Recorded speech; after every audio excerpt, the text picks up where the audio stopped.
Good morning everyone. Myself Tulsi Pawar, second year BA student from Progressive Education Society. Today we are at the internship at Modern English Medium School and I am here today with the library teacher. So let's have a talk with ma'am. Good morning ma'am. Good morning. Ma'am मला तुमच्याबद्दल थोडंसं सांगता.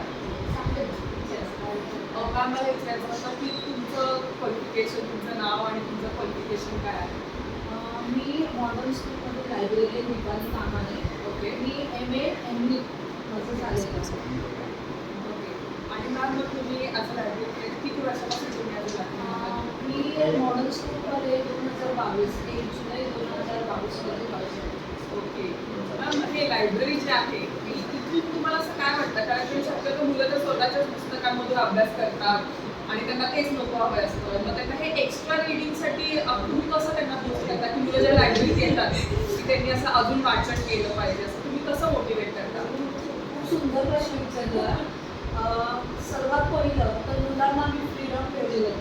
जसं कॉलेजमध्ये विद्यार्थी येतात, student येतात, त्यांना जे पाहिजे ते बुक्स देतात, तसं मी माझ्या लायब्ररीचे रोल केलेलं असतात. मी मुलांना इतकं फ्रीडम ठेवलं की ज्यांना जिथून जे पुस्तक हवं आहे ते मी त्यांना वाचायला देते. आणि मी असं नाही की बुक्स गेल्या आणि हेच वाचलं पाहिजे, मी असं करत नाही.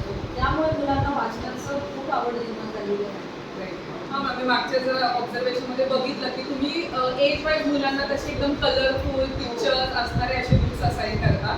आणि तुम्ही लायब्ररी बद्दल करताना असणार बरेचसे बाकीचे पण ॲक्टिव्हिटीज जसं आहे ड्रामा वगैरे हे मुलांकडे केलं, त्यामुळे तुम्ही खूप ॲक्टिव्हली सगळं मुलांकडून करून घेता. तर मॅम मला अजून हे विचारायचं की मुलं मॅम आत्ता करंटली बुक्स तर वाचतात, पण थोडंसं मला असं वाटतं की थोडं न्यूजपेपर रिडिंग किंवा आर्टिकल रिडिंग हे पण असं त्यांनी केलं पाहिजे. तर मग ह्याच्यासाठी आपण काय काय स्ट्रॅटेजी वापरू शकतो? आता एक नव्याने आपल्या स्कूलमध्ये जे अपर्णा मॅडम असं घेतलेलं आहे, त्यांनीच मुलांसाठी आपण केलेलं आहे. हां, तर त्याच्यामध्ये स्टोरी म्हणजे घरी त्यांना एक लिंक पाठवली आणि स्टोरी. ओके. हां, तर एखादे मुलं तिथे वाचतात. मी तुला मॅगझिन पण दाखवते. आपल्याकडे टर्न रिडर म्हणून एक मॅगझिन आहे. ओके.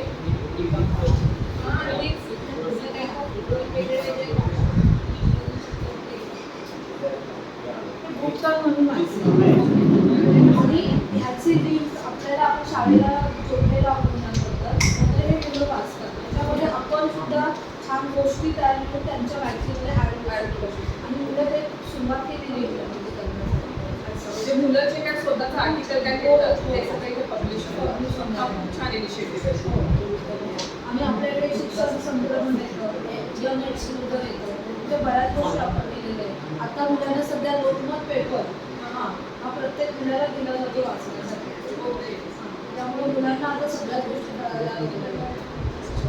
ओके. आणि असे काय ह्याच्यामध्ये कॉम्पिटिशन्स पण असतात ज्याच्यामध्ये कॅश प्राईज वगैरे हे येस येस येस वीज कॉम्पिटिशन आहे. मुलं खूप सॉर्ट आउट करून ते लिहितात. खूप छान इनिशिएटिव्ह. आणि मी अजून एक तुला सांगायचं म्हणजे मुलं ना एक प्रोजेक्ट बुक म्हणजे स्टोरी, आपण स्टोरी काय वाचली त्याचं एक समरी टाईपमध्ये लिहितात मुलं, त्याचं पिक्चर तिथे लावतात. तेही मी तुला बुक्स दाखवली. येस. खूप सुंदर बुक्स मुलं करतात. खूप छान आहे. म्हणजे तुमच्या लायब्ररीत नुसतं रीडिंग नाही आहे, पण रीडिंगशी रिलेटेड ज्या काही ॲक्टिव्हिटीज आहेत त्या खूप छान घेतल्या जातात. आणि हे बुक्स बघून तर खूप इन्स्पायर झालं की प्रत्येक स्कूलनी असं इनिशिएटिव्ह करायला पाहिजे ज्याच्यामध्ये मुलांनी खरंच रीडिंग स्किल्स जे आहेत ते एन्हान्स झाले पाहिजे. हां, आणि आत्ता 12 ऑगस्टला आपला लायब्ररी इंटरनॅशनल डे. ओके. हां, आपल्या इंडियाचा आहे. तर आम्ही एक छोटासा स्किल सुद्धा बनवलेला आहे. ओके. हां, छान. आम्हाला नक्की आवडेल हा बघायला दिवस. चालेल. Thank you ma'am. Thank you for valuable time.